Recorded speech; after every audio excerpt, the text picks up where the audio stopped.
you know the great difference between our country and maybe all Europe and maybe Europe and the United States?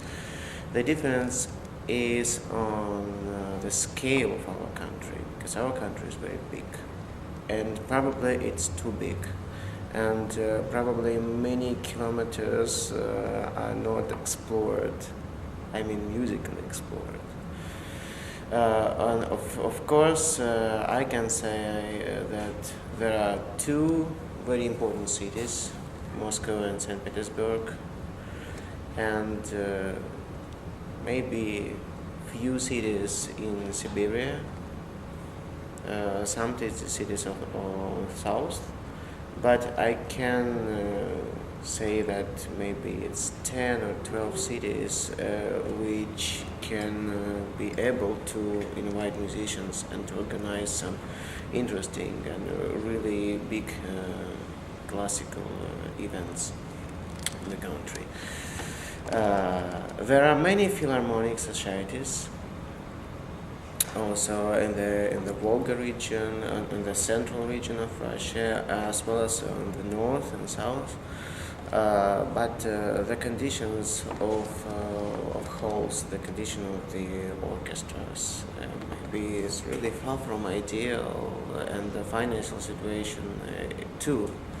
I mean, in the world scale, to invite world stars to organize worldwide festivals.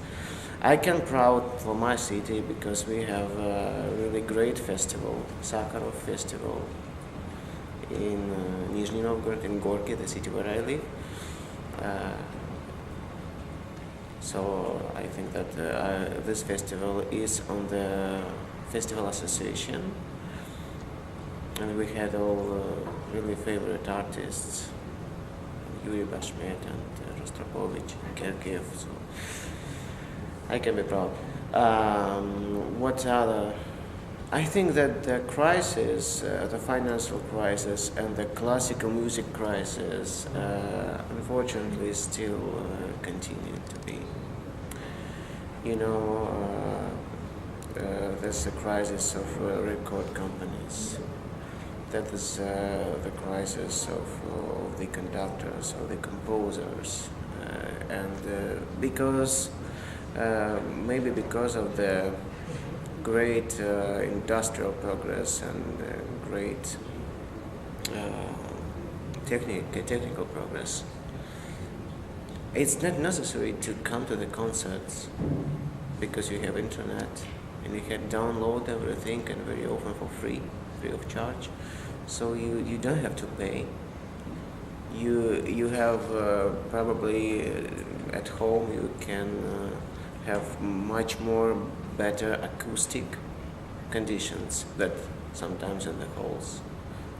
And if you prefer to listen Rachmaninoff Third Concerto, Tchaikovsky First Concerto in the performance of Berlin Philharmonic with Herbert von Karajan, with Kissin, with Marta Argerich. So you have all. But there are some people who still want to hear music live.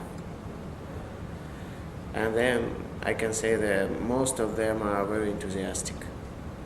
And they do it not because of money, but because of love. Because of love to music. And I think we have future thanks to these people. Because these people was born, and they are born now, and they will born, I'm sure.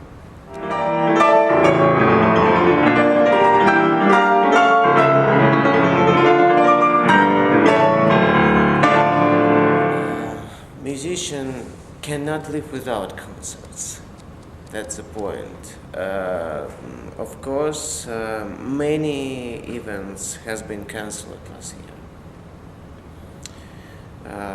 And maybe now I began to do some job that I would never did before.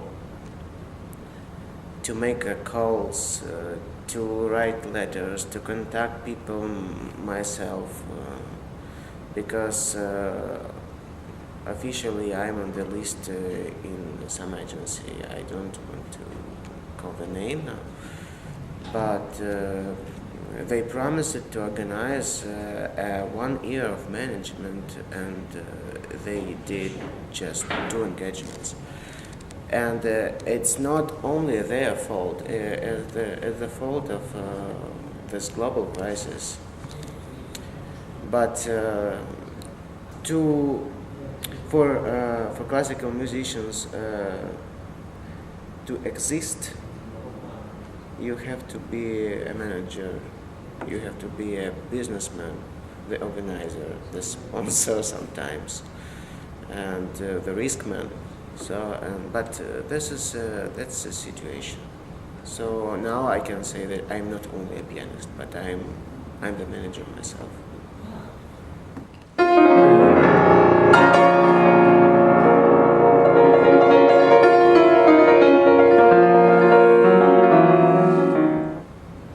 It's very difficult to say because many countries trying to be over the crisis. I'm sorry, I cannot say maybe that's Italy in the first. I can say that probably it's the United States. Last year I performed with the Cleveland Orchestra, and this year I also have some things in the States, and competitions, festivals, which they organized last year. They did it really absolutely clean, without any faults and the cancellations. So I don't know why, because the crisis wind goes from the States. But that's a paradox. But the situation in music, in whole public comes, the halls are full, and the orchestras have a big concurrence, the competition with them. So I can say that probably States.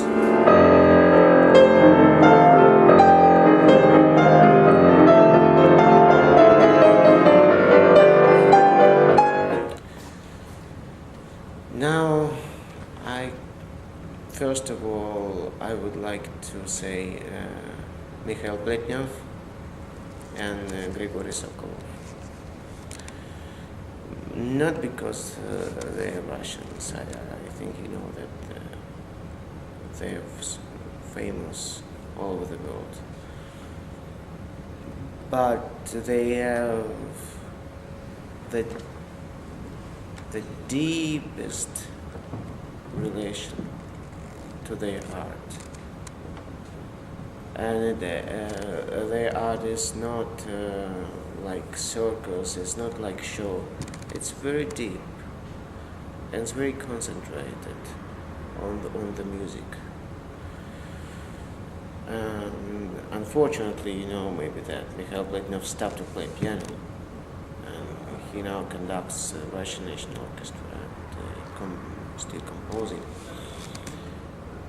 But all his recordings are the best now for me. I mean, there's a pianist who are still alive and maybe close to them. For the young generation, I can say Kissin. And of course, from the old age, I love Michelangelo and I love Richter. So I really love the intellectual relation to piano instead of, visual.